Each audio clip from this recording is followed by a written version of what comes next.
Je vous présente l'Asus VivoBook Go 15504 DICBQ205WS.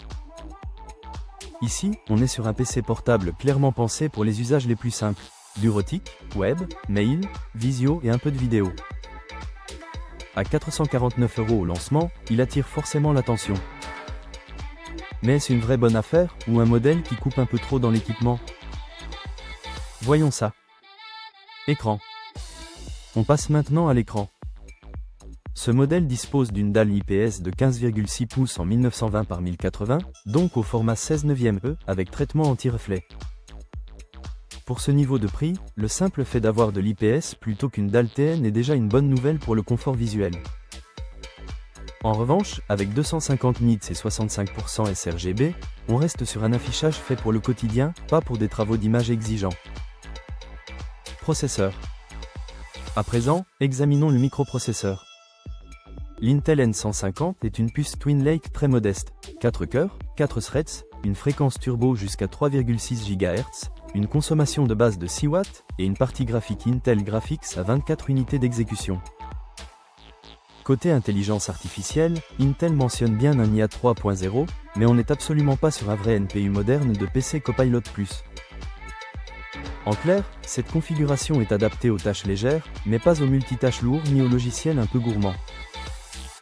Finition et matériaux. Qu'en est-il de la fabrication?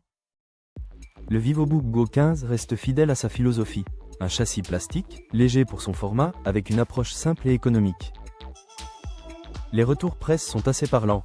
Asus relaie des avis qui trouvent le châssis plutôt solide pour de l'entrée de gamme, avec peu de flex au niveau du clavier, mais d'autres tests évoquent aussi beaucoup de plastique et un peu de souplesse dans la structure. Je le vois donc comme un portable honnête pour le prix, pas comme une machine premium. Configuration et usage. On enchaîne avec le reste. Et c'est là qu'il faut bien lire la fiche. On a 8 Go de mémoire soudée, sans évolution possible, et surtout seulement 128 Go de stockage en UFS. Dit autrement, ce n'est pas le même confort qu'un vrai SSD NVMe de 512 Go. Pour un usage de base, ça peut suffire, mais on risque de se sentir vite à l'étroit. J'ajoute aussi un point pratique. Windows 11 Family est ici livré en mode S, ce qui renforce le côté machine simple et verrouillé pour débuter. Prix et verdict.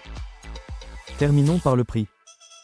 À 449 €, cet Asus VivoBook Go 15 peut avoir du sens pour un élève, un usage familial très léger ou comme machine d'appoint.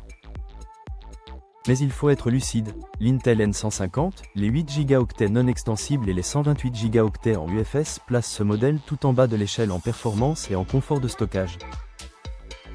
Je vous dirais donc oui pour de la bureautique basique, non si vous voulez garder votre PC plusieurs années sans frustration.